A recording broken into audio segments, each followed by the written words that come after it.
Hey guys, welcome to Now Loading, the weekly show where we talk about the latest game releases for your favorite platforms. I'm your host, Alex Thompson, and with me I have Christian Mason again. What's going on, Christian? Not much, how are you? Hanging in there, dude. Another day in paradise, right? Exactly. Yeah, so we're talking about new game releases. What are you stoked on this week that's coming out? I got an indie game for you. It's called Rocket Wars. Okay. It looks like someone took Asteroids. Someone took the classic arcade game Asteroids and souped it up a little bit. It's multiplayer. It says they advertise it as a party game. They say it's great for those like everybody in playing games. It's all local co-op. But instead of asteroids or rocks or anything, you're fighting each other. There's a bunch of power-ups, a bunch of fun explosions and color. It just looks like a fun game to play with your friends. And I'm all about those. Oh, I mean, that's the cool thing about it. I mean, it seems like you don't get that many games nowadays where you can just sit down and play with your friends. I mean, with like Xbox and PlayStation and stuff most of the time, it's like one-player game. You have to play it online if you want to play it with anybody. Exactly. And it gets rough. You don't see many of those sit-around kind of games unless you're in a Nintendo game. Yeah, well, I mean, usually that's my go-to, but I try to keep an open mind on when it comes to games. But yeah, exactly. I miss that. I miss everybody in the room, having their controller, looking at the screen, playing. It's a different sense of camaraderie than a headset. It's just a different experience. And even though it is like a smaller game and it is just some little, rockets flying around shooting each other, I think it's going to be a lot of fun to play with everybody. You know, the weirdest thing about it is when I was trying to like research this game a little bit, I felt like there wasn't a whole lot of coverage on the game itself. I was actually thinking that too, even by the developers. But there are a few videos and a few screenshots. I think it's because it's a fairly straightforward game. There's not a lot of surprises. What it looks like is what it is. Mm-hmm. I didn't see anything about a story mode or anything like that. Right. I think it is just like... I know there can be computer players, but it is just like a multiplayer game. That's cool then. What about you? What are you looking forward to? Okay, so there's a game coming out for the Switch called ARMS. Okay, and if y'all haven't heard of ARMS yet, you really need to go look into this trailer, okay? I mean, you've seen it, right? Yeah, I have definitely seen it. I mean, just all in itself, when I read the description on the game, it was like a boxing game where you have spring-loaded fists that to beat your opponent. Every boxer's dream. Yeah, right? And, I heard that, and I started looking into it, watching the trailer and stuff, and I grasped the concept more.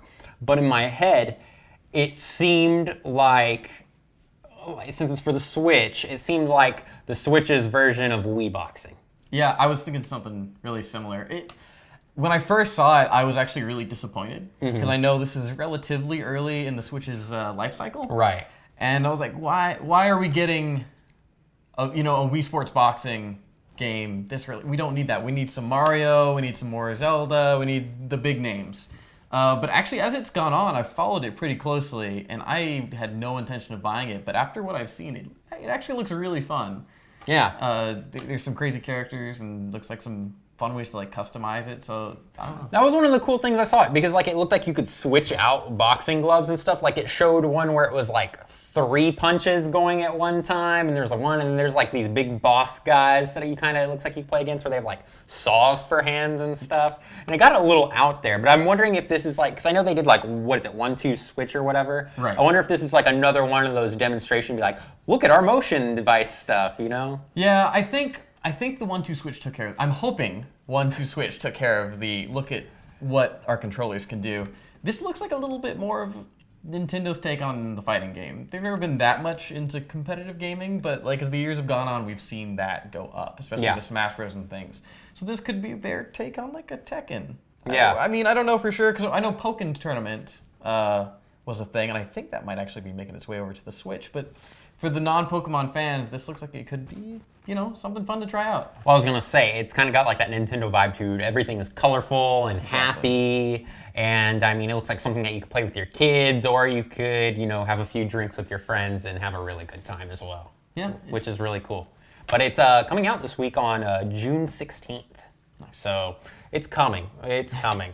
But so getting on to our anniversary game, I guess we're going to call it anniversary. Me and you had some conflicting information on research with dates, whether it's the 23rd or the 18th, I think it was. I saw 16th, I saw 18th, almost every other source had a different date on Yeah, this game. but June 2001, Yes. we get Sonic Adventure 2 for the Dreamcast. Okay, Yes. and this was the Japanese release, I guess, or was it the worldwide release? I believe it was worldwide. I do know it came out several months after the Dreamcast was actually discontinued, so it was Okay. kind of a risky move to put out like one of their bigger name character games on a basically dead console. Mm-hmm. I don't know if they knew that was going to be their last console, but I mean, either way, it ended up. To me, it's really the last good Sonic console game. Yeah, I would have to agree. It's I mean, when we had Sonic 2006 in that mess of a game, I wanted so much for it. It looked like it was going to be like Sonic Adventure. Yeah. Sonic Adventure 2. It had the look, and then you got into it, and it just was not the same. load screen after load screen after load screen. You get a lot of time to think about it. Yeah, you got a really long time to think about it. But, you know, going back to Sonic Adventure 2, one of the things that this game kind of, I guess, somewhat introduced was like a new like way to play multiplayer. You had, you know, your stereotypical race thing that you always get. You had a shooting game with Tails and Eggman, Robotnik, whatever you want to call him. And then you had the Rogue and Knuckles game. Rouge de Bat. Rouge de Bat. And then, I mean, new character. And then we had Shadow. Of course, yeah. Who ended up being one of the fan favorites from the game. Got his own game, too. Yeah, he got his own game shortly after. But in the hunting game with Knuckles, that probably was my favorite new addition to it. Yeah. I thought it was kind of cool that you could fly around openly in a level. You had to find the emeralds or whatnot, and it was just a hunting game. And you had to follow clues that were given to you in the game to figure out where it was with a little radar, like a dragon radar almost, you know? Honestly, those were the hardest levels for me. And to this day, I still cannot beat the game 100% because of those levels. Really? Knuckles and Rouge, I cannot get... Because the final unlockable, it's not a spoiler, don't worry. There's just a secret stage you can unlock if you get every emblem in the game. And to get that, you have to get an A on every stage. And like that is... To me, I have no idea how anyone does it. It is impossible. I don't know how you find the emerald shards that quickly with that high of a score. The Sonic and Shadow levels, forget it. It's done. Yeah. Dr. Eggman and Tails, sometimes a little bit of a struggle, but I got it. Cannot manage the Knuckles and Rouge levels. So, you know, moving on from that, do you raise Chow? Mm-hmm. Okay. That was the biggest difference to me because I had it on Dreamcast, and then my buddy got it on GameCube. And there's a big difference in the Chow raising like situation in between it. I remember seeing him raising the hero Chow and the devil, and you could go to like the heaven or the hell or whatever, and sitting there on my Dreamcast like, why can I not get this thing to like evolve basically? What am I doing wrong? Yeah, exactly. And I'm sitting here feeding it vials and animals and everything else. Cannot figure it out. And little did you know, you couldn't do that on the Dreamcast version. Wasting my time.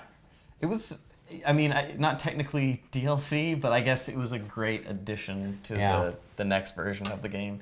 But I mean, the Chow raising was still really fun. I think that was like, that's what made the game appeal. It started in Sonic Adventure, but it made Sonic Adventure 2 still appealing to a wider audience, I feel like. And of course, they souped it up with Sonic Adventure 2 Battle, but still, a good foundation for sure. I always felt bad taking the Chow, and I know everyone did it, where you just run and throw it in the water or whatever. Bad for your Chow. It is bad for your Chow, but it was so tempting.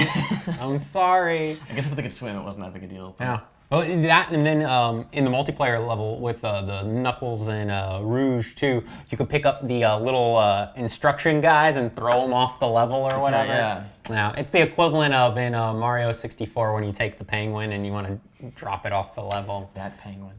That's going to conclude this episode of Now Loading. You know, what were your thoughts on this week's releases? What are you waiting to play? And we want to hear from you, so let us know in the comments below.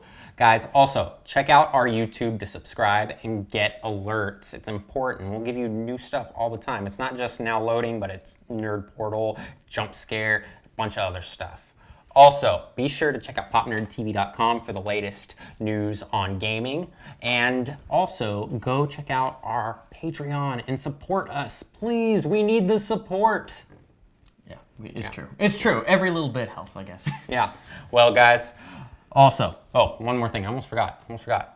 On popnerdtv.com, we have a new store that's open. You can get merchandise for our shows. We don't have anything for now loading yet, but be on the lookout. It's coming. It's coming. All right, guys. Well, I'm Alex Thompson. I'm Christian Mason. Catch you next time.